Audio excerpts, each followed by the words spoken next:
Tips from Trestle, the Senior Living Food and Hospitality podcast, is brought to you by eMenu Choice Point of Sale and Clark Pro. Welcome to Tips from Trestle, the Senior Living Food and Hospitality podcast. This podcast explores the senior living industry with a unique focus on food, hospitality, and the community experience. I'm your host, Aaron Fish. My goal for this podcast: educate, inform, and inspire leaders in senior living. How? By bringing the resident and customer experience to the front of mind in our industry. We should bring the passionate spirit of food and hospitality to everything that we do and everyone we serve each and every day. So what are we waiting for? Let's get to it. Joining me today on Tips from Trestle is Greg Gorgone. Greg is the co-founder of Pineapple Academy and is a graduate and former chef instructor of Johnson & Wales University. He has over 40 years of experience in food service and hospitality management. With a successful track record in the restaurant and hospitality industry, Greg has brought his unique insights and leadership style to the healthcare industry to deliver a more patient-centered, culinary-driven experience while still keeping a careful focus on financial objectives and resident and patient satisfaction. Greg, thanks for being here today on Tips from Trestle. Well, it's a pleasure to be here. Thanks for having me again. I appreciate that. Yeah, when we talked, I guess it was a couple of seasons ago now that I think about it, we really dove into micro-learning, and I'm sure we'll talk a little bit about that. But with everything that you guys have going on over at Pineapple, I wanted to talk a little bit bigger picture, right? Sure. You guys are really focused in on technology, how not only in the training space, but in other parts of food service. And so from your vantage point, I want to talk a little bit about that. And so what does it mean for you and for Pineapple to be technology forward? How can food service operators take advantage of tech to get ahead? Right. Wow. That is a lot to unpack there. I'm probably I'm going to start out by saying, I've basically been a student of food service since the day I started out as a pot washer. Right. And so my go-to back then was trade magazine. I had every single free trade magazine there was. I'd read them cover to cover to learn. Right. And then as time went on, I'd be exposed to things. I'd meet different people. And at some point, I remember it was like the late 80s, I saw my first software in operations. It was a system to manage hotels. And then soon after that, there was the POS in the restaurants in the 90s. And so I was experiencing all these new technologies as they were coming out in the market because that's kind of what I was doing, right? Right. And so I got to see what happened, and I saw the difference of being in a manual situation going to use software. And so I got very excited about it. And so I've always been interested in technology, not from a programmer's point of view, but more of a user's point of view. It's like, how is this going to make things better? I'm not into technology for the sake of technology. I'm not into, technology for the sake of, let's say, social media habits or anything like that. That's really not where my head is at. And that probably has a lot to do with my age and the way I was, the era that I grew up in, admittedly.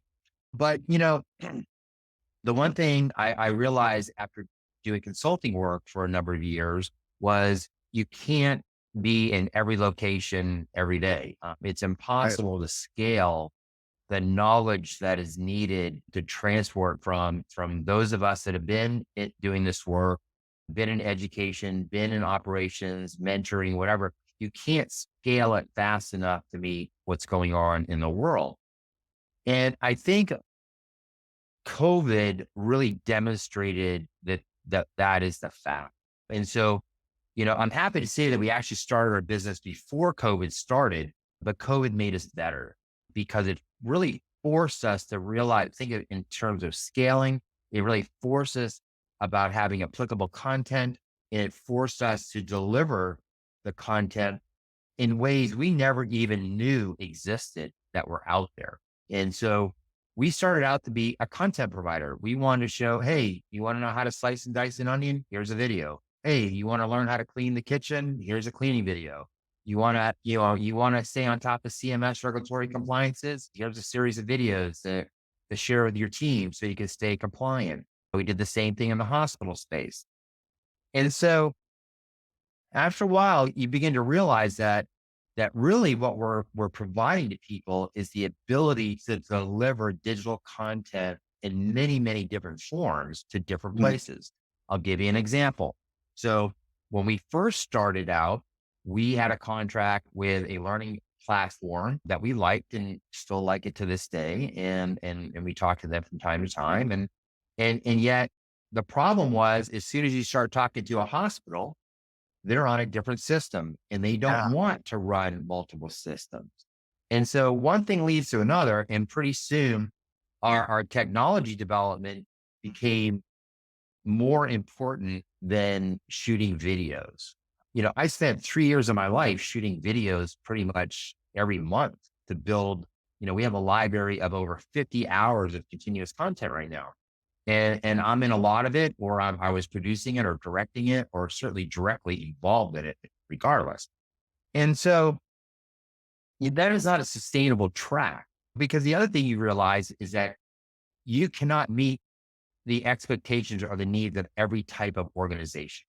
Even in, say, markets like senior living in hospitals, one senior living community company, one. They Right. all think they all have their own way of doing stuff, right?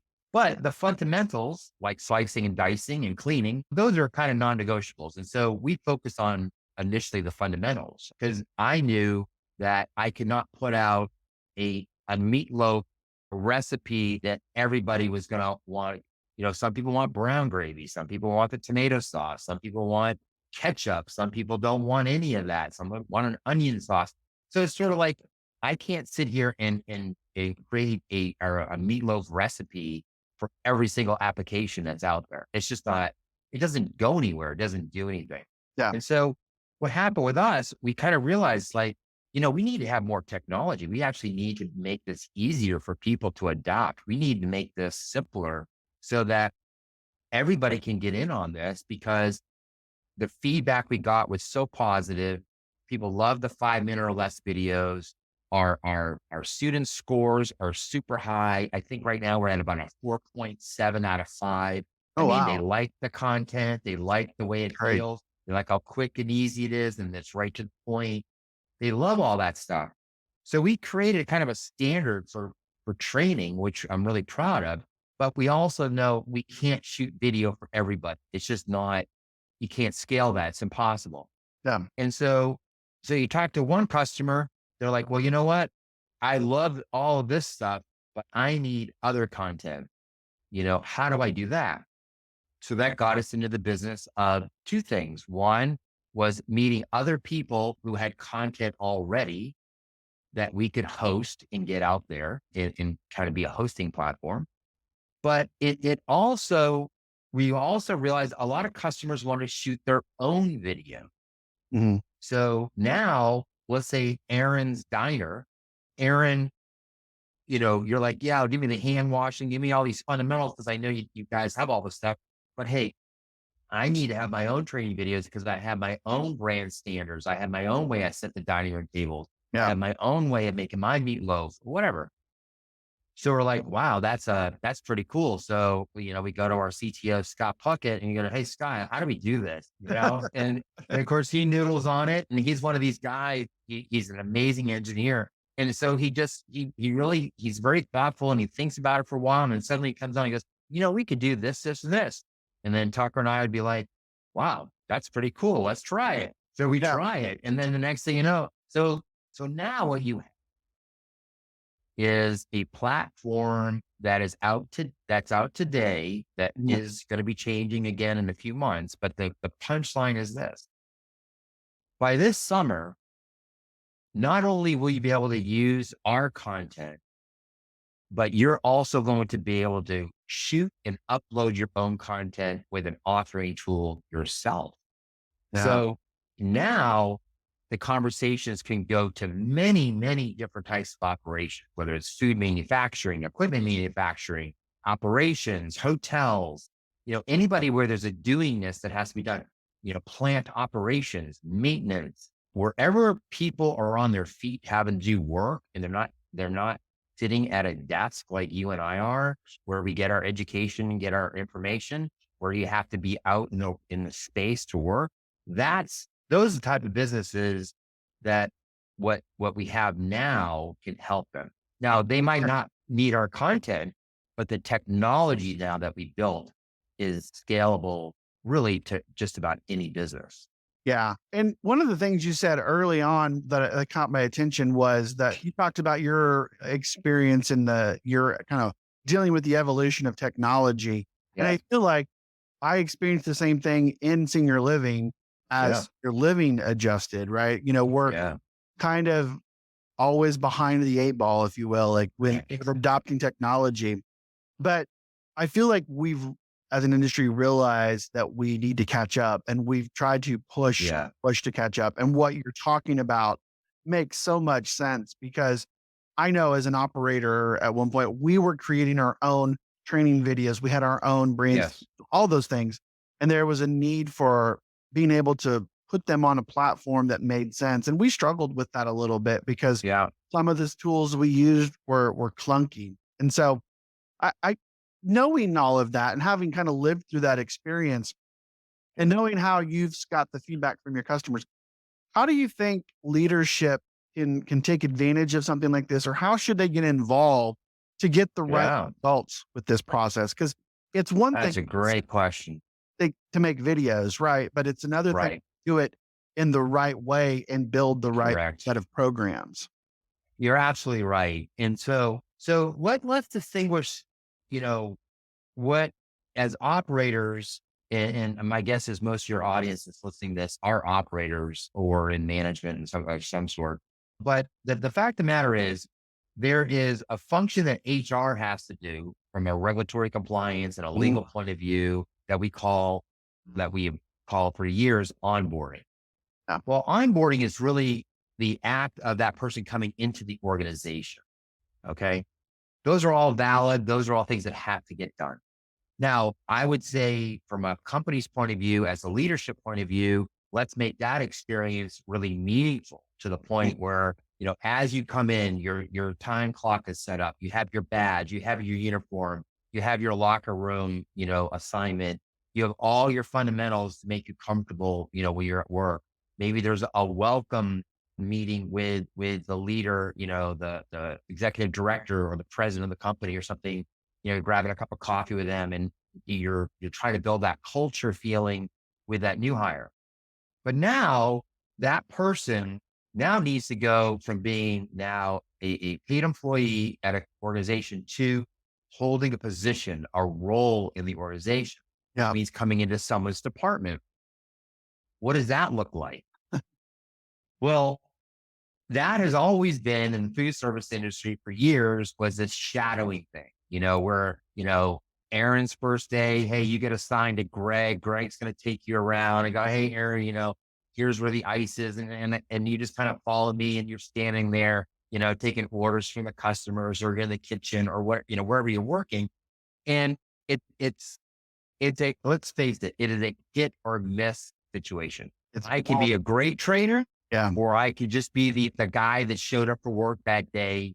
And I've been there the longest. So management thinks I'm the guy where I don't even like to talk to new people, or I'm too busy, or I'm more interested in talking to the customer and having that interface.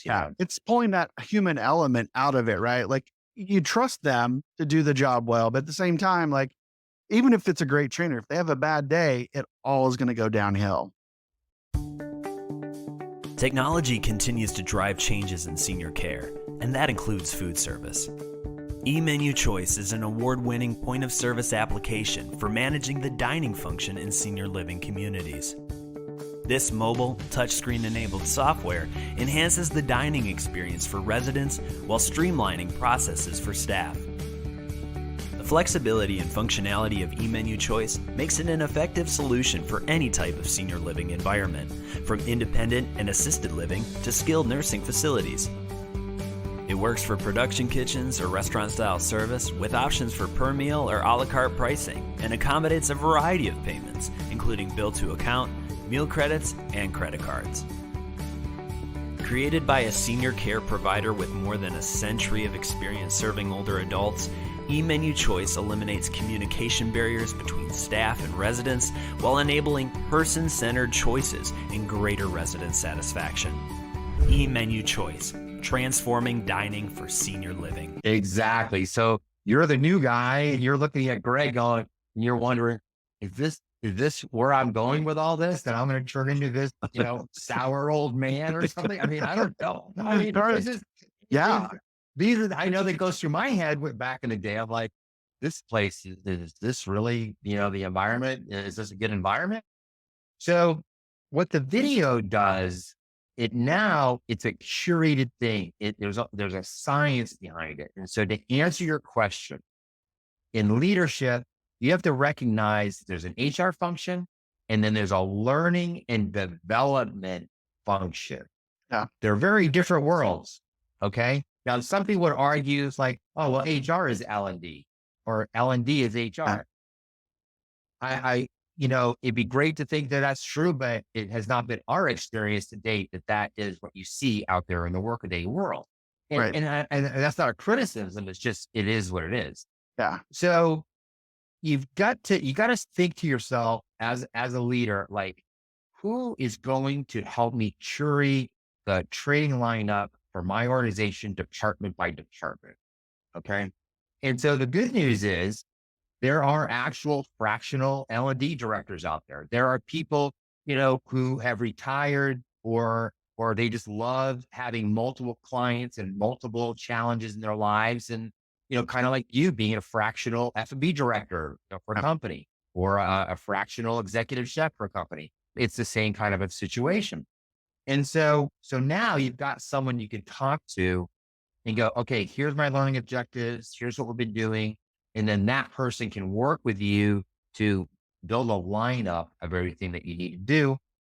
They can go through our library of content and go, okay, Mr. Leader, these courses on pineapple are totally applicable. These are not, but therefore we're going to build out these videos. So now we've got a list now, a checklist of videos. And now let's knock those out. And then we're going to put them in a sequence based on the employees that you have. Whether utility, prep cook, supervisor, server, bartender, whatever you categorize it for that onboarding experience in the department.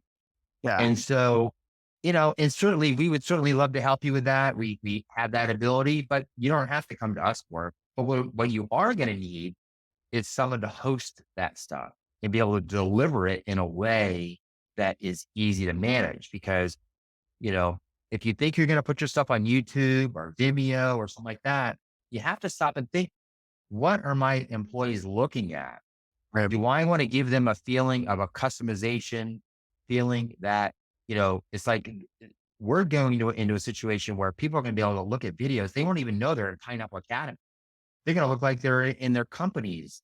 We're going to be able to design a look so it looks like your logo's in there, not our logo. And so we want this to be an experience that a leader can look at and be able to look at it and go, wow, this really represents us. There's stuff on culture, there's stuff on interaction with each other, there's stuff on how to do the job, all these things. And it's really a reflection of the company. Yeah. And one of the things that I think about as I'm listening to you talk about the HR function and then the learning and development function is right. We keep talking about how are we going to retain and reduce turnover in this industry. That's right. And so how does building something like what you just described affect that? What have you seen with your customers, your clients that use this to really have an impact on that retention and turnover and make a difference for themselves? Sure. So anybody right now in front of a computer can go on a Google search and go, why do people quit? Okay. And the number one reason people leave is because their boss, and the number two reason is they don't get any training and they don't know what to do. Everybody wants to feel valuable. I don't care if you're sweeping the streets or you're the senior executive of the organization. Everybody has to have a purpose and everybody has to have pride in what they do. And I truly believe, after working with the dozens of teams that I've had the privilege of working with over the decades at this point in different locations around the country, I am absolutely convinced 90% of people earnestly want to do a good job. They want to get along. They want to be proficient, and they want to feel proud of the work they do. Yeah, Period. absolutely. Don't care where you went to school. Don't care anything about you other than the fact you're there. You want to do a good Right. job. And I, as the leader, want to give you every opportunity to master that job, and then also provide the opportunity to provide you additional training if you want to cross train into another area or you want to move up in the organization. That's the game that I want to see everybody playing. That's the game I played all those years. That's Hmm. the game I'm trying to do, to show leaders like, this is not as hard as you think it is, as long as you have the right tools and abilities to do it. So back to your question. So yes, we have statistical information that shows, with a robust Pineapple Academy training, that you see a reduction in turnover. You see staff engagement go up. You see staff scores go up, Hmm. you know? And Yes. we have all these documents, and we'd be happy to share you with that. But at the end of the day, there's so much other, even better information that comes out of just many different sources Mm. that just demonstrate this point time and time again. And so I think what I'm starting to see in the marketplace is that leaders and owners of companies are coming to this conclusion on their own as well. They're beginning to see it. They realize they're going to do something. And unfortunately, in the food service industry, and I'm not going to talk about one specific segment or not, but in general, food service has just a terrible reputation when it comes to caring for and Mm. training and helping their staff. Yeah. And so part of that reason is the fact that you have managers and you have chefs and supervisors who have never really learned to be the position they're in right now, or been trained how to train and mentor and bring people on. Yeah. So, I can give some people a little bit of a pass in the sense that, okay, I get it. You've never learned this. But from a senior leadership point of view, shame on you if you have turnover and you're not investing into your frontline management to turn them into good leaders at that level, Right. with their team, because that's where things break down. There's lots of statistical information that's out there that tells you that something over 60% frontline managers are completely ineffective. Yeah. The big takeaway from what I'm hearing you say about this, which I think is super important, and I hear this in other aspects of specifically senior living operations, but I'm sure it's in other Yes. operations as well, is focus on what your core expertise is, right? If you're a Yes. senior living operator, it's managing a community, it's providing care, it's, making sure that your chefs are able to order food and prepare meals. And then go to experts who can support you in those kind of fringe areas like That's right. learning and development and That's right. training videos and, fractional VP support, whatever it might be. That's right. Because by doing that, you're one way or the other, you have the expense. You're going to have to spend the dollars on it. Why not Right. make sure that it's being done by somebody or a company that really, this is what they do well, and That's can right. take it up a notch for you and position you really well. Right. There's no doubt about it. It's like, how well do you want to sleep at night? And Yeah. so, and you get what you pay for. I mean, we've all heard that since we were little kids, right? It's no different today, whether it's the use of technology or what you're paying your frontline staff, all these things, and it's like, you know, if you think you're going to save your way to profitability and expansion, it'll never happen in a million years. I don't, go call an economist and ask. You cannot grow a business by saving it into the ground. I mean, it's impossible. You have to learn how to make more money. You need to learn how to make your team more effective. And so, out of that 1 hour or out of that 40-hour FTE, how do I take them from, let's say, productivity? I'll just throw out a number of 60%. How do we get them to a productivity of 80%? How do we get to a productivity of 90%? Yeah. How do we make that 40 hours actually be, I'm going to get, I mean, I'd love to get 35 hours of actual work out of a 40-hour week from a team member. Yeah. And I mean, you've been in operations, how many, out of 40 hours, what percentage do you think someone is actually producing and doing something effectively in their job? Yeah. It's definitely not 35 out of 40, right? I mean, that's for sure not happening. Right. And by the way, this is not a criticism of the individual team member. Correct. This is an observation, but it's also a critique of managers in leadership because they haven't figured out how to unlock and open that productivity and give people the tools and the ability. I'll tell you a very quick story to demonstrate this. So I take over an account. This is a hospital account. This is in 2009. I take over an account and of course, my recommendation to anybody taking over a new account is to observe and listen. Your job for the first month you're there is watch, listen, ask questions, get to know everybody. I mean, if you think you're going to walk in there and solve a bunch of problems on day one, you're really, you're being a little bit silly to think that you could do that. You got to listen. So I get into this job and I'm watching everybody and I see all the things going on and it kind of, and I was thinking to myself, wow, this is kind of interesting. You just see the same problems over and over again, no matter where you go. So one of the low hanging fruit for me is cleanliness. Cleanliness in the environment is always, particularly in a kitchen, particularly in a hospital, my God, has to have a really high standard of cleanliness. And so I'm really being in a line sweeps and cleaning the floor. And the utility guys one day, I noticed they weren't super busy that day, but I also noticed the floor was a wreck. And I kind of walked up to them. I go, hey guys, I said, let me ask you something. I said, what do you think we could do as a team to make this floor look a bit better, a lot cleaner? And one of the guys who at this point I talked to him enough times, you knew I was being earnest and really wanted an answer, a respectful one. I mean, not a glib one. And he goes, well, it'd be great if we had some brooms and dustpans. And I just looked at him. I said, are you kidding me? He goes, look, man, he said, before you showed up, he says, we were asking the boss man for weeks and weeks and weeks that we needed new brooms and dustpans. And I said, dude, you're going to have them tomorrow.